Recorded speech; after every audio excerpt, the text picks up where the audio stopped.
everyone, and welcome to the Micon podcast. I'm Sheon Wakimaloe. Let's begin with a crucial question. What is the role of the opposition and civil society organization in a democracy? Put simply, their job is to scrutinize policies and policy decisions and actions to ensure transparency and prevent abuse of power. But as we know it, the opposition parties in Nigeria have their own wahala, as they say in the local parlance, for leadership tussles to zoning battles, from defections to endless court cases. The list goes on. Right now, it looks like some members of the PDP, the ADC, and the Labour Party are still undecided, especially as their preferred candidates are yet to make clear declarations about the platforms they intend to run on in the next general election. But beyond all that political party politics, there is a bigger question. Holding government accountable should be the primary duty of the opposition, isn't it? Are they truly living up to that responsibility? Has Nigeria's opposition been weakened or even silenced? So, are the opposition parties in Nigeria really getting their act together, or they are simply sleeping off? Henry Shield, a former member of the PDP and the head of mission and the Leadership and Accountability Initiative, joins me on this episode of the Macon Podcast. Thanks so much for joining us today. Thank you so much. And, how are you today? Fantastic. As good as I can be. You are a former member of the PDP. Former director at Wadata House, actually. You are, so there are those, maybe a lot of people don't know this, there are institutional staff of the party, and there are political party publicity secretary and all what NWC members and all what. But you are an institutional member, isn't it? Director strategy in 2015 by the former NPS Odisabetu. Same day as my friend Deji Adeyanju was appointed director new media. The same day, in fact, at the same event. But I had to leave the party because, unfortunately, many couldn't see ahead beyond the euphoria of the time. I saw a party that wasn't ready to fight. And you are not an opposition if the government of the day doesn't fear you. You are not you are a failed opposition if actions and policies can be implemented and you are not taken into consideration. Like today, I can remove fuel subsidy without a thought as to what your reaction will be. You're a failed opposition. So we drew up a strategy document, gave it to all the NW's members in PDP, from the national chairman, national deputy chairman, every member of the NWC. We told them, okay, this is how we're going to engage the APC government of Buhari every month, every 3 months, every half year. We gave a timeline. Said, okay, it was the PDP's first time in the opposition, right? So they were new to the opposition game. So we drew up a strategy document and said, okay, you should not only engage the government, you should also engage the people. See, the government that came in already painted you as as the most corrupt party in Nigeria, right? So there was already a narrative about the party. It's now your responsibility to turn that narrative against those who made that against you. Unfortunately, we had people who were comfortable as opposition, and I wasn't comfortable in my comfortability. And myself and a couple of people. In fact, almost everybody that I told them that I was leaving have left now. Who are those? A whole lot of them. Even Chief Olisametu, who is your leader? I said a whole lot of them. Olisametu left before the last election. We discussed it. A whole lot of them. See, things are easy in Nigeria, right? If you're smart enough, you can actually predict where politics is going. Okay? So if you're dealing with people who were more interested in just themselves and everything, you're wasting your time and you're wasting everybody's time. I wasn't ready to waste my own time. I decided to just be on my own. I'm a Nigerian. You can't deny me my citizenship. But to say I'm a member of PDP, no, I refuse to take that dirty tag on me. So you gave up on the PDP? Absolutely. Do you think that the PDP There's still any hope in that No, there's party? no hope. There's no hope. As far as you're concerned, No, it's there's a no- dead party. No, it's a dead party. Whatever they are doing now, whatever the PDP is doing now, is a joke. In 2027, I see a situation where there will be two factions Of the PDP. of the PDP. Just take note of this. There will be two factions. And everything I've said since 2015 have come to pass both within the PDP and the APC. There will be two factions. There will be the Wike faction and there will be the PDP other faction, right? Now there will most likely be a judicial pronouncement, right? Confirming the Wike faction as the only faction that can sell nomination forms. So it is the Wike faction that will bring the candidate of the PDP.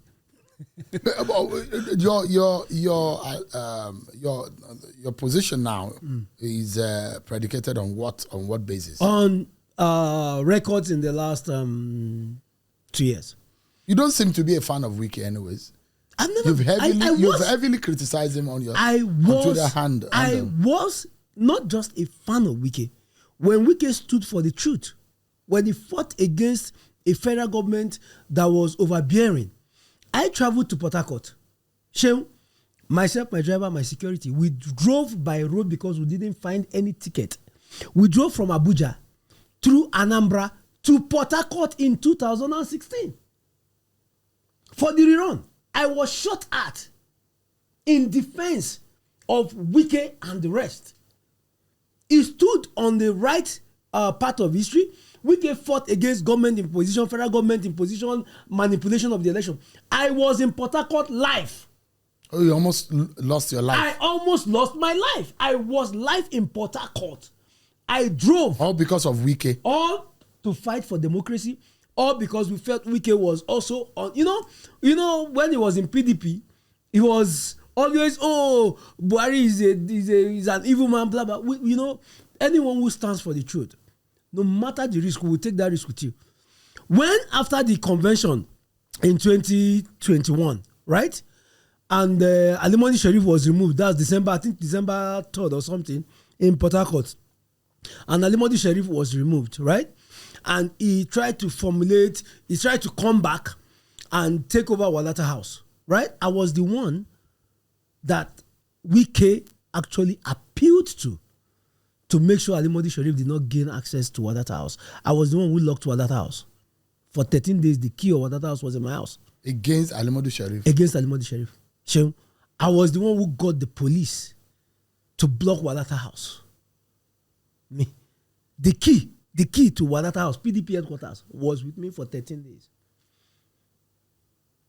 So I was the one who did it. So you once believed in Wike, but now I once believed Wike when he was on the right path of politics. But right now? Right now, the man that I see is no longer the man that I used to know. Who do you see now? He's a man that has lost it. In what sense? In every sense. Wike has no bearing. He has no connection. He has no understanding of what governance is. He understands power, but he does not understand governance. He understands power in the sense that if you look at the results sheet that came out of Rivers State in the last election, you will weep for this country. I have some of them. The mutilation of result sheet just to arrive at a predetermined end of making Fubara governor, of making sure that Tinubu got certain percentage from the state, that was a joke taken too far. But this mutilation you're talking about, they were challenged, they were discussed, they were debated in court up to the Supreme Court. Okay. Now I'm going to say this, right? Those mutilations, if they are, or rather, if they were handled by a proper judiciary, not a judiciary that has been politicized, a man like Wike should be in prison. Based on what? Why would you throw him in prison? Why? Because I was in Rivers, and I can tell you, Sheung, Wike's only claim to, to power is his relationship with the president. What Wike did in 2023, what happened in Rivers in 2023, should have him in prison. No, I'm not going to mince. I'm not going to, I'm not going to try to subpedal on this or say it softly. I'm going to be very blunt and I'm going to be very candid about it. The mess that happened in Rivers. And you blame Wike for it? Oh, there were video record, there were voice recordings of him even threatening to kill an INEC official who came from Plateau or thereabout. And these are you've been able to authenticate this? Let him, you see here, whatever I say, one thing I've done is every time I attack him, I attack you with fact. If Wike feels what I'm saying is wrong, you should take me to court. I'm not, please, we'll go past that. If Nigeria was a working society, if Nigeria was a working country, if Nigeria was a sane country, a man like Wike should be behind bars. You just throw people behind bars without prosecuting them? No. You make sure that you keep people within the law. You do not let people think they are above the law or they have grown beyond the constitution of the country. What has he done to the offender? A whole lot. Wike has messed up both democracy, both his own state, Rivers State, even the FCT here. With all the roads and the I said projects. Even the FCT here. You know my happiness when I was invited for this is I'll be allowed to say things the way they are. Currently in the FCT, right? Wike works with only four directors. So, the 2025 budget of the FCT that is currently being implemented, right? I am daring Wike to bring all the directors in the FCT to say if any one of them contributed to the formulation of that budget, to the preparation of that budget. For the first time in the FCT, an FCT budget was prepared without the input of directors in the FCT. Wike works with only 4 directors in the FCT. Director of Lands, Chijoke. Director of Procurement, Director of Finance, and Director of Development Control. Those are the only 4 people he works with. All other directors, and I am saying this, please, me, Henry Shield, I am in Abuja, I'm not going anywhere. If Wike feels what I'm saying is wrong, I stay in the Kokoma, you should come and arrest me. Wike has bastardized the FCT. In your own view? Not in my view, in anybody's view. How do you run a budget without the input of the directors who are supposed to be the implementers of the budget? But nobody is talking in the FCT. Because they are scared of him. I am not scared of Wike. Oh. I am not scared of him. I'm telling you, if I meet him now, I will tell him to his face. But doesn't mean that what you are saying is right. But what I'm saying is true. It does not mean it's right. It just needs to be true. And if it is not true, they said he has the court. Please come and take me to the court. Please. There are so much to be exposed about this man in the FCT. Let me ask you. You look at what is happening, and your predictions about what was going to happen in 2027. You tweeted with the prediction that the PDP might endorse President Tinubu for a second time in 2027. Absolutely. Are you saying the PDP has lost the will to be an opposition party, or do you have insider information suggesting a quiet deal is already in motion? The insider information that I had was about 4 or 5 months ago from top, that if certain things weren't done, that they will make sure that the PDP did not produce a presidential candidate in 2027. And this I'm saying from when I mean top, from the top. Right? Now, that's number one. The intention is to keep, because the man we just finished talking about is in, you can't even say what party he belongs to, whether he's in APC, whether he's in PDP. Now, PDP made a very fatal mistake in during their last convention, right? They allowed Wike to choose members of the NWC. I spoke to some of the leaders of the party. In fact, I spoke to a former presidential candidate of the party, and I asked him, I said, Excellency, why wouldn't you have an input in the nomination of NWC members? He said, no, please allow the governors to make a choice. I do not want to be seen as imposing. Wike brought nominated somebody from the South, where he's from. Wike chose for us in the Southeast. He chose. Who did he choose? Senator Sam Anyanwu. Sam Dadi, who is the current secretary of the PDP. Well, Sam Dadi is a man of himself. You are not getting the point. Everybody is a man of him. See, so you are saying that Wike determined he unpicked. He imposed. He did not pick. He imposed. Sam Dadi. On Southeast caucus of the PDP.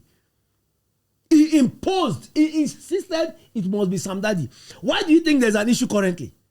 Even in the South, he is still insisting that it must be what's his name in the South? I'll remember the man's name. That it must be that guy, this huge guy that follows him about, like what do you call it?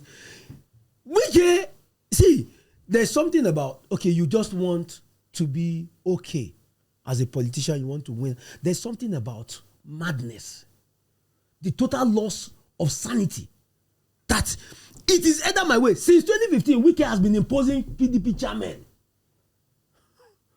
Nobody else. So when I see people say, Atiku is the problem, Peter Obi is the problem of PDP, I laugh. Wike has single-handedly been imposing the chairman of PDP since 2015. You think he imposed Secondus? I don't understand. Not only did he impose him, he actually sponsored Secondus to become the national chairman. Who again did he impose? He imposed Alimodi Sheriff. In fact, let me tell you about Alimodi Sheriff. The night Alimodi Sheriff was appointed as the national chairman of PDP, I was there in Asokoro, Ondo State Governor's Lodge. I was there. In fact, I dropped a member of the NWC around 2 a.m. I was the one who called the former Minister of Aviation and pleaded with him to call Ribadu. No Ribadu, current NSA. He was to be the national chairman of PDP. Because he had indicated interest. So I called the former Minister of Aviation, who happened to stay close to the man, that, Egbon, please, you need to call Ribadu to please, that he needs to be at this meeting. Right? That he needs to come, that people will support him. Mimiko, to his own glory, stood against Alimodi Sheriff as national chairman of PDP. The governor of Bayelsa, Seriake Dixon, stood against it. But every other person supported it, including Wike. Every other person. You know what Alimodi Sheriff promised them? Oh, I have so and so private jet, number of private jets. If I am elected chairman of PDP today, by next week I will be on CNN fighting Buhari.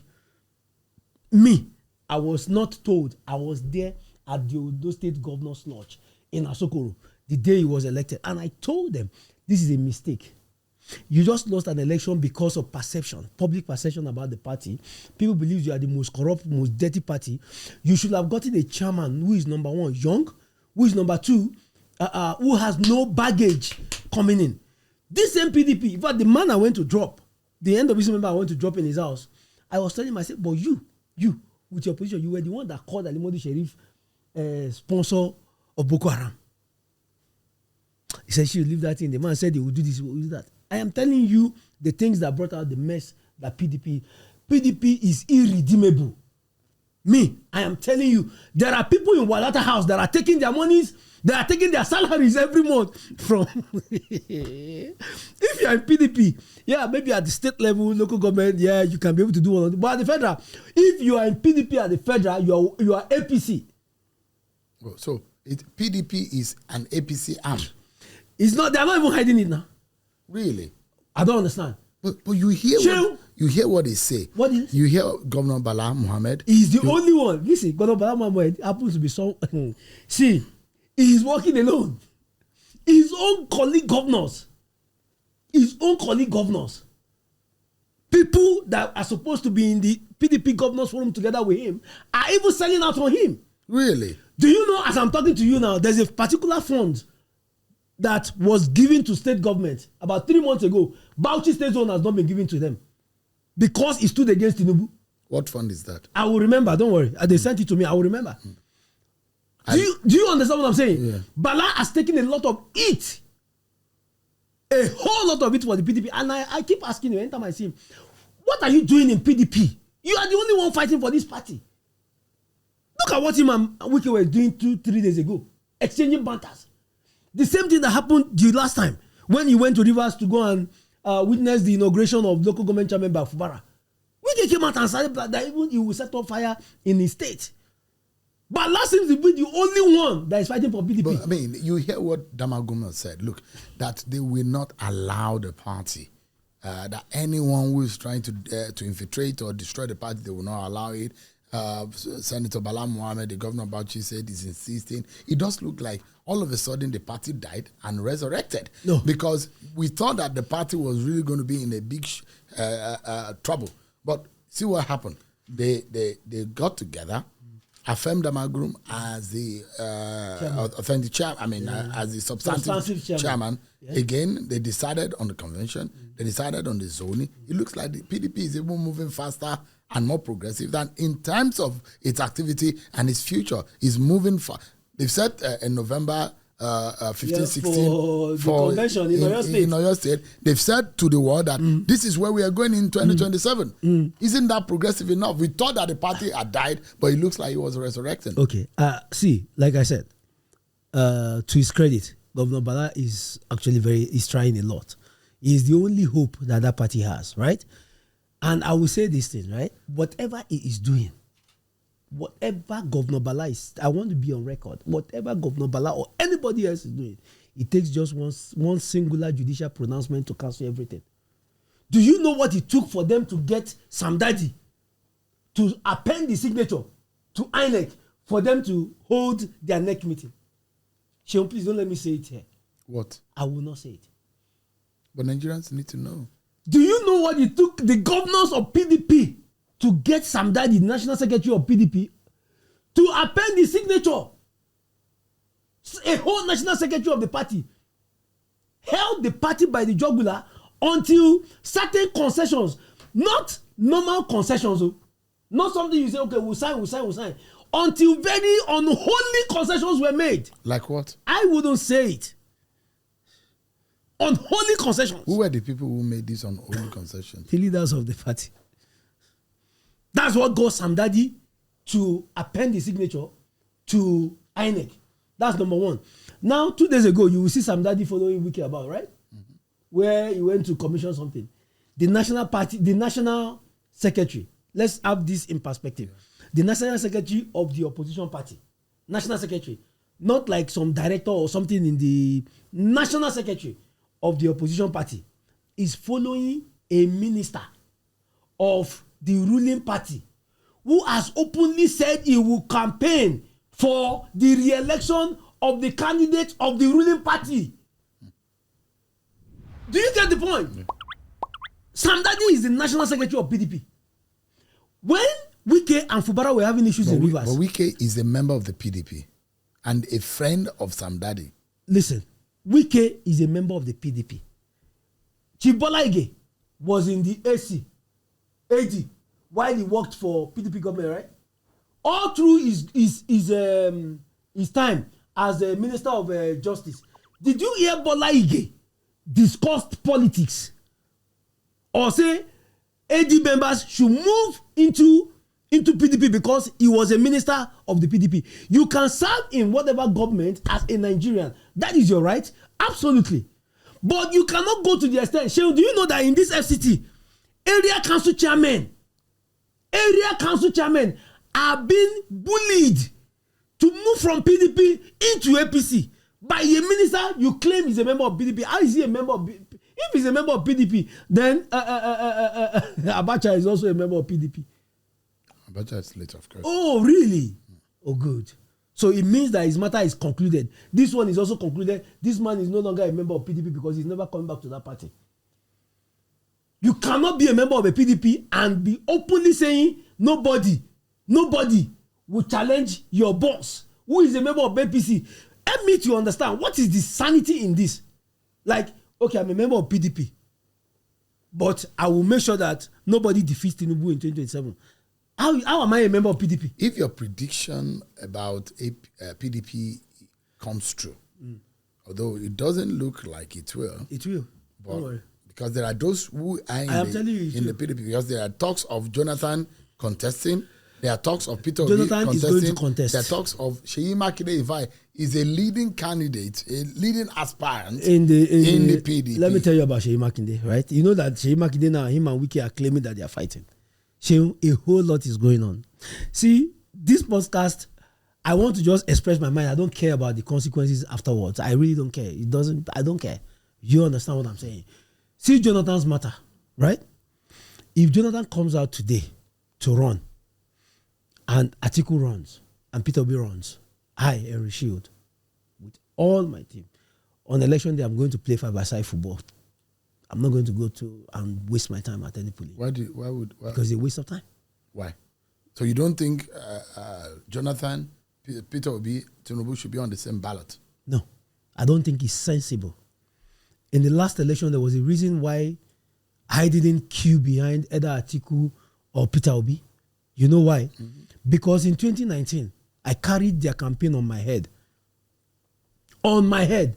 So in 2023, after we had fought Buhari for 8 good years, 2015 to 2023, we had fought Buhari for 8 good years. We now had an opportunity to remove APC from power. Atiku decided to go on his own way. Peter Obi decided to go on his own way. Waste of our effort. A shameless action. Now, you divided your votes as opposition. Peter Obi got 6 million. Atiku got 6 million. Tinubu got 8 million. So you predict that could happen if you have... Absolutely. I told Atiku, as I told Peter Obi, both of you cannot run separately, individually. Against Tinubu. Even currently, I am still talking to both of them. So if all of them run, even Atiku and the other, if they run, all of them run together without forming an alliance... Tinubu will win. So it's true what they say, that the path to Tinubu win 2027 is almost cast in stone. See, if Peter Obi, and I will say it clearly, Peter Gregory Obi, Atiku Abubakar, and Jonathan, if you people do not come together in 2027, shame on you all. Nigerians will hold you accountable for the mess that the country becomes. But you have said that Peter Obi is the sole reason Nigeria has not been shut down. Yes. It's a hope people are clinging onto. Absolutely. That has made them refrain from pouring their anger and frustration on this government and onto the street. Absolutely. May not be obedient, but you say you may not be obedient. I'm not obedient. You are sensible enough to see the reality. Absolutely. In 2023, when that election was declared by 3 a.m. or 4 a.m. in the morning by Mahmoud Jega, right? When that declaration was made, it wasn't Jega. It was Yakubu. Mahmoud Yakubu, sorry. See, God needs to save this country. When that election, when that result was declared, let me ask you a question, Shehu. Who declares an election result by 3 a.m.? Like other elections were declared. Like Shehu. Hold on now. Other elections were declared. I covered. Hold on now. I know you covered the election. No, hold on. This particular one. Factually, election results. Sometimes when you finish late in the night, you declare the result. State elections, national elections. Jonathan was declared in the middle of the night. Let me ask you a question, Shehu. When Jonathan was declared at that time, it was the time the coalition finished. Yeah. Please, this election that Tinubu was declared, was that when the coalition finished? I mean, that's when INEC said they finished. Is it not when INEC... Shehu, I'm not defending INEC. I'm just saying that factually, elections results have been declared in the middle of the night. No, what I'm saying is this one that was declared at 3 a.m. You are insinuating that there is a reason why it was not concluded. Number one is, do you know up to today, 2 years later, we still have not arrested the person that switched off the RF? Was it switched off? They said it was a glitch. No, there's nothing called glitch because they should call the manufacturers of that system, the producers of that system. It wasn't a glitch. It was it was a human action. You said Peter Obi is an unusual politician. Yes. You speak about him in such a way that Peter Obi is the hope of this country. Without Peter Obi, Nigeria is doomed. That's how you.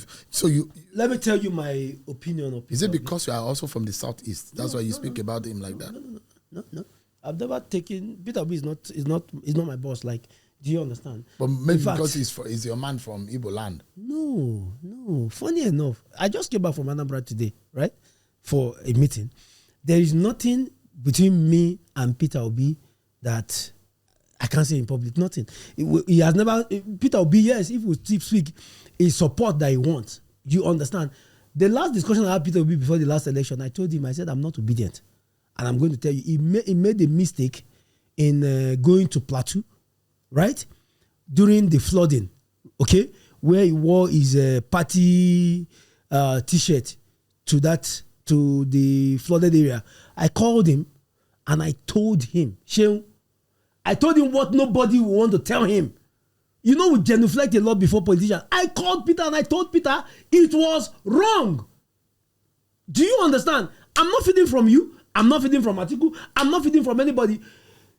Why they will want to hear from me is if there is anybody around that they will call and say, Shield, what is the situation on this? That will not fear whether I will lose. They are not giving me anything. I will tell you the truth.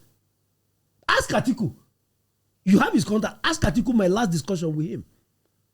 There is no politician on earth today, including Bala Mohammed, that will say, oh, Shield will come and genuflect before me.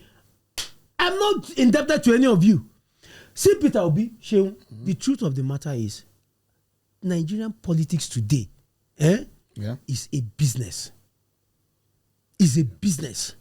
And if you look at, this area that we stay now, if you look at this area we are now having this interview, and you look at another part of town, you will see that there is a disconnect between, do you understand what I'm saying? Yeah. So the Nigerian political system is a total charade, is a business. Okay? For once, I have never seen that a politician, as a sitting governor, will be offered land free of charge and he will reject it. That someone will be in government office for 1 month, 1 year, 4 years, 8 good years, and you cannot trace government funds into his personal. And that's Peter Obi? Yes. And that's why you believe so much in him. See, if we are going to save Nigeria from what we are in now, what we are in, and I don't think a lot of us realize the mess that we are in. We don't. Because we think we are comfortable. A time is coming very soon that if you wear a nice shirt, they will see you as an oppressor. The boys on the street will see you as an oppressor. It doesn't matter whether you are APC, PDP, whether you are even non-partisan. That hunger level is getting to that level, is getting to that side. We have a man that we know if we hand over the national resources to him, he will not steal our money. The money that is going into wrong places is the cause of the hunger. Peter Obi is not a thief. No. He's not corrupt. Absolutely not. He was my governor. He was my governor. You will not tell me about Peter Obi. I will tell you about Peter Obi. You spoke about 2027. Yes. And I like you. I mean, Peter Obi, it seems that a lot of people who are thinking there's a problem. Is he in Labour Party? Is he in ADC? But I see that you talk about ADC a lot. Do you really believe ADC can deliver to Nigerians the opposition and the kind of challenge politically in 2027? See, I don't know if me am being faster than my shadows, but as of today, the only opposition platform today in Nigeria that has a slim chance to fight APC is ADC. The only one. You see, PDP, no matter the effort of the leaders, the true leaders, the genuine leaders of the party, the systemic members of the party, the institutional leadership of the party, directors, all those ones, most of them are picking their salaries from the other side. What about Labour Party? Labour Party is sold now. To who? It's sold already to the ruling party. What about SDP? What? SDP, the one that my friend was suspended by his NWC members. See, you are dealing with I don't want to say a vagabond party. You are dealing with a party that is not ready to play by the rules. Tinubu is not Jonathan. He is not Buhari.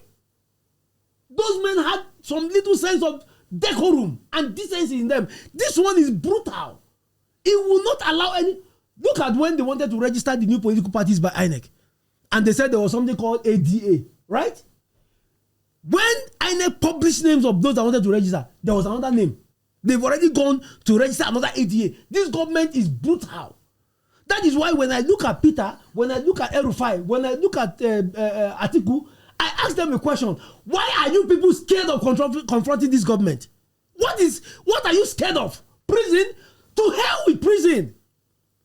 You are ready to go to prison. What are you saying? But why do you think that this government will throw anybody into prison? Because they've been doing it. With who? With a whole lot of people. Who? Showore is my very good friend. I was in court with him last week.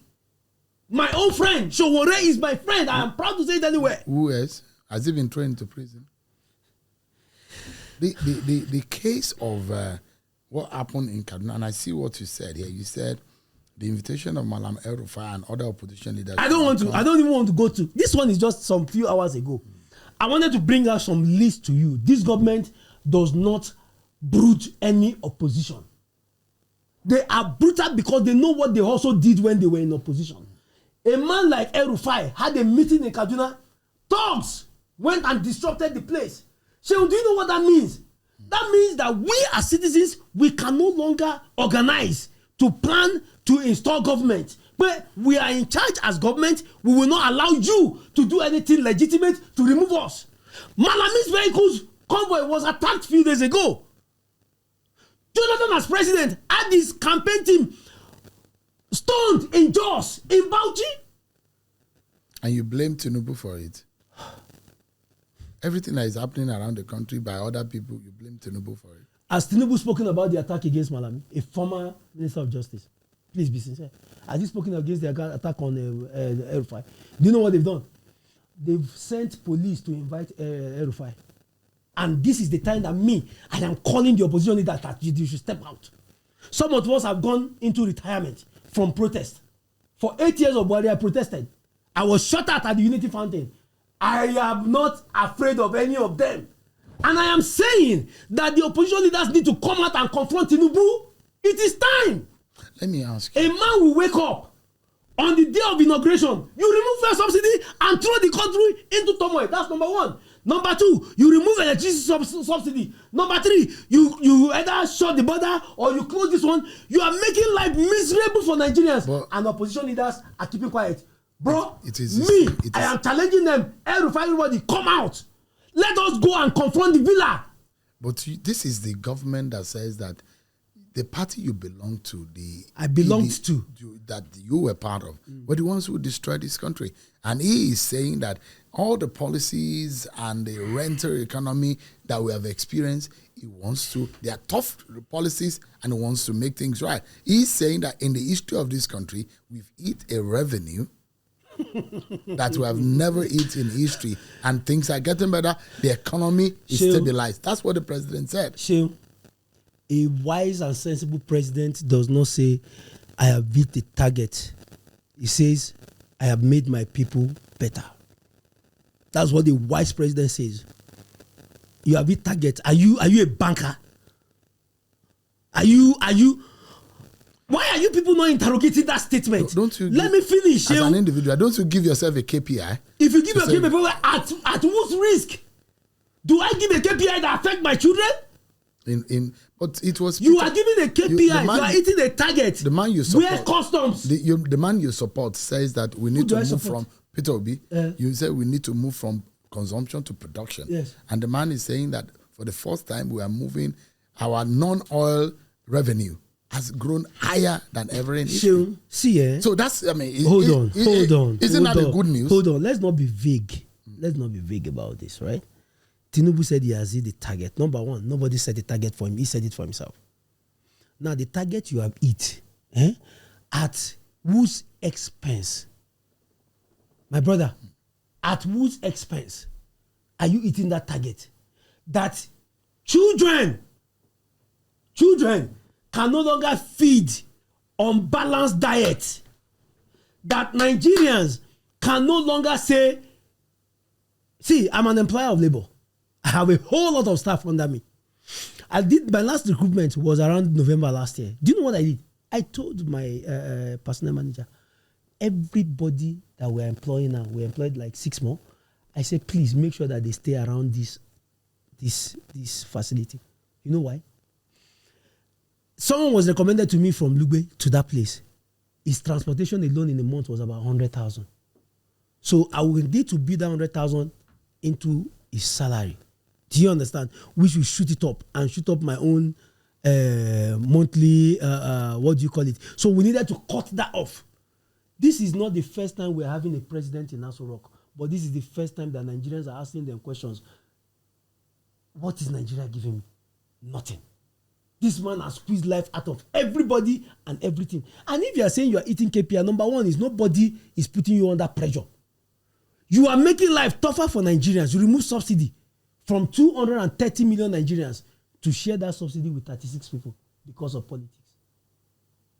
We are the 36 people. Governors. But the question here, right? We're looking at 2027, and there are a lot of people who are saying, whatever Tinubu is doing, he has promised that things will get better. And Nigerians are hopeful that there are better days ahead. But there's something that comes to mind. You said Peter Obi must be protected at all costs. Absolutely. What exactly do you mean by because at all costs? Because we're dealing with political hyenas whose record in Lagos we all know. And we're hoping that nothing happens to not just Peter Obi, but to every opposition leader in Nigeria. We're hoping that nothing happens. And that is why I'm still campaigning and calling up opposition leaders that they need to prove a show of force to this government. Tinubu should be scared of adopting or pronouncing another policy that impoverishes the people. By January, they said they are going to increase, they are going to add a fuel consumption tax. Right? Shem, right? Please, look at Nigerians. You are a journalist. Look at Nigerians. Do we look like people that should be taxed the more? Be sincere now. But that tax regime that is resuming in January is supposed to actually favor the lower and the middle class people more. What do you mean by lower and middle? If you earn less than, if you earn ₦1 million and lower, you pay less. 800,000 and lower, you pay less, right? And if you earn 800,000 and more, and it doesn't matter, it's not about earning. If that money crosses into your account, Tinubu takes 160,000 naira out of it. Me, I don't know what the opposition leaders are doing, because I thought this was going to be about civil society. We have failed as civil society groups. Completely, we have failed. In fact, we have become politicized, we have become compromised as civil society people. There is no country that should be having this multiplication of taxes without corresponding value to the people. You have criticized the tax regime and the tax policies of this country, which a lot of people applauded. That look, we needed to have changed that old order. The administration of this government argues that new taxes are necessary to replace few subsidy losses and stabilize the economy. Do you acknowledge any kind of merit in this government, or do you see it purely as financial oppression, or you don't just see any good that is coming out of this government, no matter what? Every time I want to talk about the Tinubu government, I look at how he came in fraudulently, so I can never applaud anything he does. No matter how good. You don't get what I'm saying. So you don't see anything good. Listen. A man will not break your door to enter your house because he wants to make your life better. He's coming to steal, nothing else. We know and we saw all that happened. And the fact that there are no repercussions is the reason why we are not moving forward. In the election that Peter Obi defeated Tinubu in Lagos. Okay, if Peter Obi defeated Tinubu in Lagos. And Peter Obi had 6 million. And you were blaming Hold on. those Peter Obi the reason why Tinubu won was because they didn't unite. Yes. Are you claiming that election was not properly conducted and that election was rigged? Yes, it was. Rigged in favor of Peter Obi too? No. Where he won? No. Only rigged because Tinubu won? No. We want to see. Do you understand? Don't take my word for it, Shem. We want to see the results from the polling units. All the polling units in Nigeria, we want to see them on IREV water. That's all. I don't want to know whether Peter won or whether Atiku won or whether Tinubu won. Do you understand? Shebi, you said you won Lagos, this one. Give us the result that people voted for. You have no right to manipulate the result. Whose fault is it? Tinubu was a candidate. He didn't conduct the election. All right. Why blame him? When we are ready to face the truth in this country, some certain people should be behind bars. Nobody. Me, I expected that by now, we will have had like 10, 15, 20 people from INEC already prosecuted. It is absurd. It is the height of evil for people to go out on election day with the desire to choose their own leader. You will sit down in your office and use your pen and cancel their pain, their wishes. You advised Jonathan, Atiku, and Peter Obi to enter a room and produce a single candidate. Absolutely. Many Nigerians feel these same people could be blamed for the rot and the failures of this nation. When you say, you keep mentioning. Why don't we, or why should Nigerians depend or rely or trust these people rather than new faces? So, I want to go back to the time when I used to buy a bag of rice for 8,500. I don't need more in life. I want to go back to when I would drive my car. I drive a V8, right? When I would drive my car into a filling station and fill up my tank with 19,000 under Buhari. This one is not even under PDP. I want to go back to the time when I can send 50,000 naira home in a month and they are comfortable.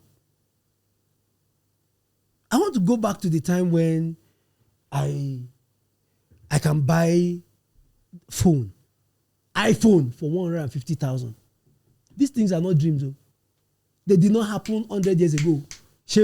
They happened less than 10 years ago, to the time when no rent in Abuja was 5 million. No rent in Abuja was 5 million.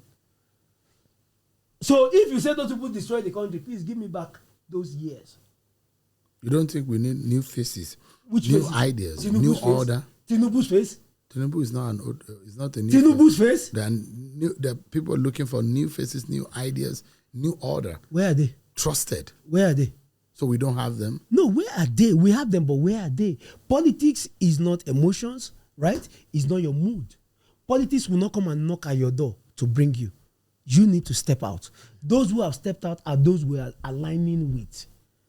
So your position now is that if the opposition does not, every of the opposition, that's what you think, should unite behind one candidate. They should unite. There should be only two candidates in that. In the coming election, yes. So the system in Nigeria currently does not encourage having multiplicity of candidates. Do you understand? It has to be light versus darkness. And these candidates should come from the south equally as President Tinubu. It should come, I don't know, it should just be a Nigerian. That's for me. But if you were in that room yes, with Jonathan, Atiku, Peter Obi, which one of them would you insist should step aside first and why? Three of them are fantastic. They're all people that I adore, that I love and respect. So don't put me on that seat. But you are the one who is saying, let one person be. Three of them should enter into a room. Three of them are acceptable to me. So if Atiku comes out, fine. If GEG comes out, fine. If Peter Obi comes out, fine. Yeah. Do you understand? That is my own opinion. So if one of them, any one of them, and if one of them confronts Tinubu, they will defeat Tinubu. If one of them comes out, if one of them is chosen amongst them, and the others support with their resources and their structures, Tinubu will be gone. Because see, what is coming in 2027 is not just going to be an election.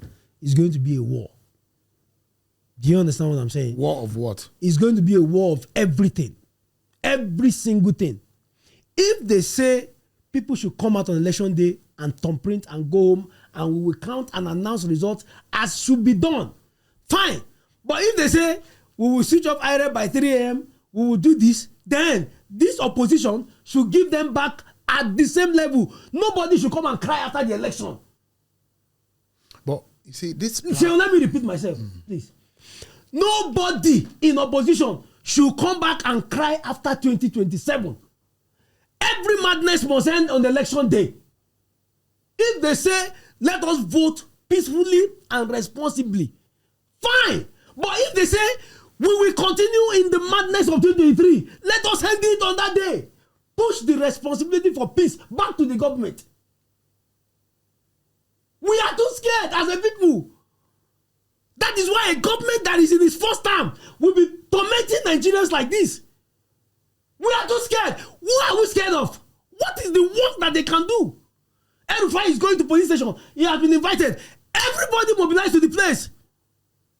It is not APC. It is Nigeria. This country does not belong to Tinubu. Does not belong to APC. If you arrest any opposition leader politically, all of us will go there. Everybody go there. Let the world see the nonsense that is going on in this country. But all this fear, this one is afraid. I don't know what EFCC do. Okay, if they pick anybody wrongly, go and if DSS misbehaves, go to DSS. Let me ask you, this platform is fundamentally created for young Nigerians. Yes. Who has more than 60% of the voting population. But unfortunately, on election day, you don't find them. And we creatively and intentionally create a platform where politics can be discussed and listened to by younger Nigerians who have the voting power. In your own sense, and this is how we close the podcast today. Are young people responsible in this country today? Absolutely. Are they politically aware? Yes, they are. Are they going to be able to determine the future of this country in 2027? 2027, I don't know, but Nigerians, young people are tired. And I don't blame them. I don't.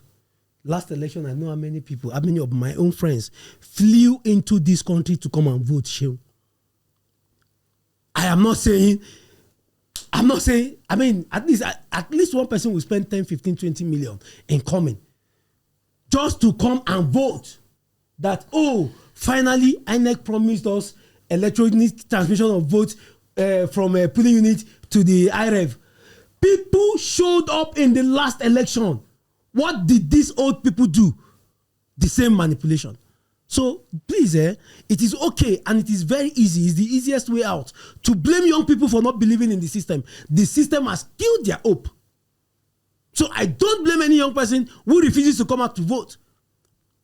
People tore their voters' card after the last election result was announced. Young people want to be part of the system. Who are the people jackpying? It's young people. When Buhari came in, I know how old I was. I think I was 35 or so. I'm approaching 50. What have these people done with my years? I will not tell you.